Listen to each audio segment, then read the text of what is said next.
Sexta-feira da primeira semana do Tempo Comum. Queridos irmãos e irmãs, sejam todos muito bem-vindos a este canal de evangelização. Por favor, se inscreva no canal. Agora, por favor, me ajude também clicando em gostei e depois você vai deixar um comentário que eu vou dizer para você me ajudar. Queridos, tomemos o evangelho que está em Marcos, capítulo 2, versículos de 1 a 12. O Senhor esteja convosco, Ele está no meio de nós. Proclamação do Evangelho de Jesus Cristo segundo Marcos. Glória a vós, Senhor. Alguns dias depois, Jesus entrou de novo em Cafarnaum. Logo se espalhou a notícia de que ele estava em casa, e reuniram-se ali tantas pessoas que já não havia lugar, nem mesmo diante da porta. E Jesus anunciava-lhes a palavra. Trouxeram-lhe então um paralítico carregado por 4 homens, mas, não conseguindo chegar até Jesus por causa da multidão, abriram então o teto, bem em cima do lugar onde ele se encontrava. Por essa abertura, desceram a cama em que o paralítico estava deitado. Quando viu a fé daqueles homens, Jesus disse ao paralítico: Filho, os teus pecados estão perdoados. Ora, alguns mestres da lei que estavam ali sentados refletiam em seus corações: como este homem pode falar assim? Ele está blasfemando. Ninguém pode perdoar pecados, a não ser Deus. Jesus percebeu logo o que eles estavam pensando no seu íntimo e disse: Por que pensais assim em vossos corações? O que é mais fácil dizer ao paralítico: os teus pecados estão perdoados, ou dizer: levanta-te, pega a tua cama e anda? Pois bem, para que saibais que o Filho do Homem tem na terra poder de perdoar pecados, disse ele ao paralítico: Eu te ordeno, levanta-te, pega a tua cama e vai para a tua casa.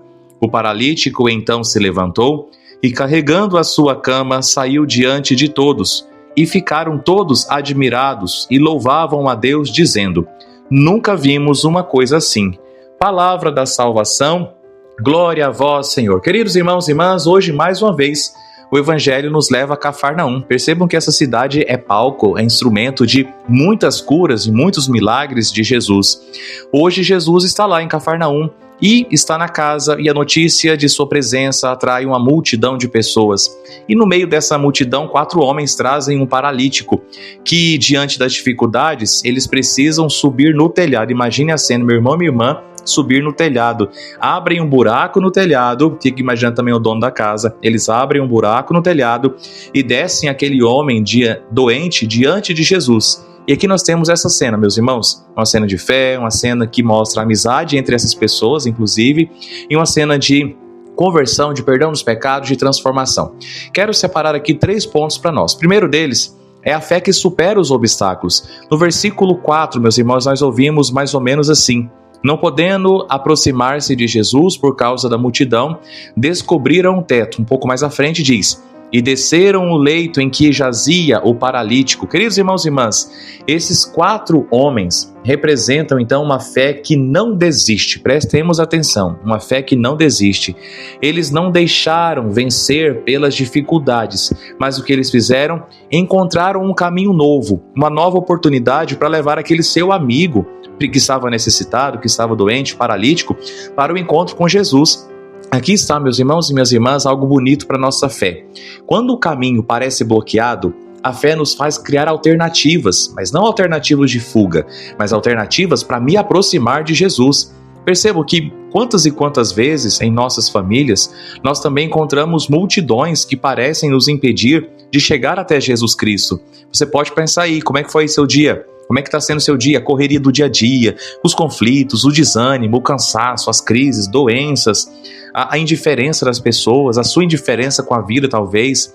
Mas percebam que a verdadeira fé encontra um jeitinho, algumas coisinhas. Vejam, uma mãe que reza com os filhos mesmo cansada, um marido, por exemplo, e uma esposa que decidem conversar ao invés de brigar, ou se talvez brigou, decide pedir perdão. São novos caminhos, são abrir buracos no telhado, enfrentar as multidões, abrir buracos, outros caminhos para encontrar o Senhor. Talvez também um jovem que prefere buscar um grupo da igreja do que se perder nas distrações do mundo, dos bares, das distrações da internet. Queridos, a fé que move montanhas é a fé que não desiste, não é uma fé que nunca encontrou obstáculos, mas é uma fé que nunca desiste diante dos telhados fechados da vida, diante das multidões que aparecem na sua vida. Segundo ponto, Jesus cura, percebam, Jesus cura de dentro para fora. No versículo 5 nós ouvimos: Filhos, teus pecados estão perdoados. Meus irmãos e minhas irmãs, veja que antes de curar o corpo, Jesus cura o coração. Talvez eles, ao escutarem isso, pensam: poxa, eu estou trazendo esse homem para ser curado das pernas, ele fala de pecado? Mas aqui está, meu irmão, Jesus Cristo vê além da doença física, ele toca na raiz mais profunda da paralisia, o pecado, a culpa, as feridas da alma. E tudo isso o Senhor quer nos curar, quer nos salvar. Muitas e muitas vezes nós queremos que Deus resolva os nossos problemas externos. E tá certo, olha, pedir por um emprego, uma cura, uma dificuldade familiar, uma dívida. Precisamos pedir, o Senhor nos ensina a pedir. Mas primeiro, Jesus começa por dentro. Ele primeiro quer salvar o teu coração. Ele quer libertar o teu coração dos pecados. Porque é daí que nasce toda a verdadeira, meus irmãos e minhas irmãs, é do coração que nasce toda a verdadeira santificação. Talvez alguém aqui que está ouvindo se sinta paralisado, não apenas nas pernas, ou não nas pernas, por assim dizer, mas paralisado na alma, preso por mágoas, por falta de perdão, por falta de um abraço, um pecado do seu passado que talvez você já se confessou, já foi perdoado por Deus, mas você continua arrastando isso. Hoje Jesus Cristo quer olhar para você nos seus olhos e dizer: filho, os teus pecados estão perdoados. Mas veja, atenção, como é que nós ganhamos esse perdão? No sacramento da confissão. Não ache que sair pedindo perdão aí na sua parede ou ajoelhado na sua cama que vai... Não, nós precisamos de um sacramento e Jesus deixou um sacramento para termos o perdão dos nossos pecados. Por isso, busque o sacramento da confissão. É no sacramento que essa palavra, filhos, teus pecados estão perdoados, é no sacramento da confissão que essa palavra se torna realidade na nossa vida. E quando nós nos confessamos, nós experimentamos essa mesma cura interior que aquele paralítico sentiu. Terceiro ponto, levanta-te e anda. Veja que é o versículo 11. Levanta-te, pega o teu leito, pega a tua cama e vai para casa. Queridos, perceba que depois do perdão vem a missão. Jesus não apenas cura, mas ele quer enviar. Aquele homem sai andando e levando consigo o mesmo leito que prendia ele, a mesma cama que segurou ele há tanto tempo. Hoje, meus irmãos e minhas irmãs, Jesus também quer te curar e te enviar. O que antes era sinal de fraqueza, torna-se testemunho de libertação. Aquele leito, aquela manta que ele carregava, agora vai ser testemunho. Eu não preciso mais disso. Eu fui curado, eu fui salvo, eu fui libertado de tudo isso. Assim também precisa ser na nossa vida. Quem experimenta o perdão de Deus não fica parado de forma nenhuma, mas leva a boa notícia, leva o seu testemunho pessoal às outras pessoas. Por exemplo, um casal sim que recomeçou com Deus e pode ajudar tantos outros casais a recomeçar. Queridos, você já passou por crise no casamento e superou? Dê testemunho disso. Aproveite dessa superação para salvar outros casamentos.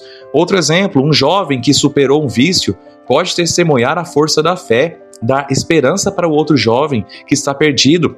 Uma pessoa que recebeu uma cura torna-se uma pessoa que é portadora de esperança, de mostrar que o Senhor está ali. E Jesus nos chama hoje a levantar e caminhar na fé, na caridade, no compromisso, na evangelização, no nosso apostolado. Como diria São José Maria Escrivá, ser útil, deixa rastro.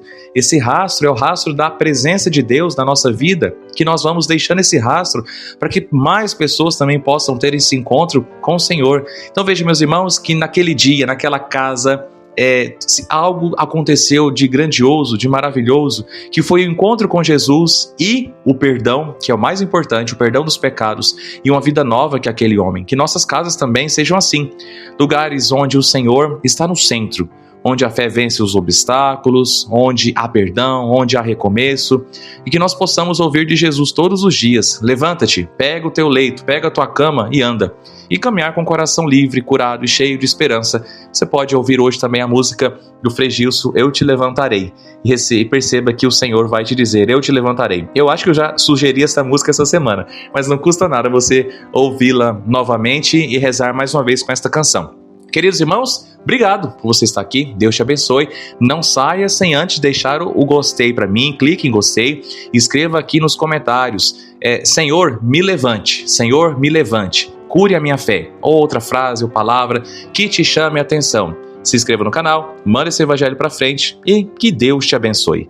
Em nome do Pai, e do Filho, e do Espírito Santo. Amém.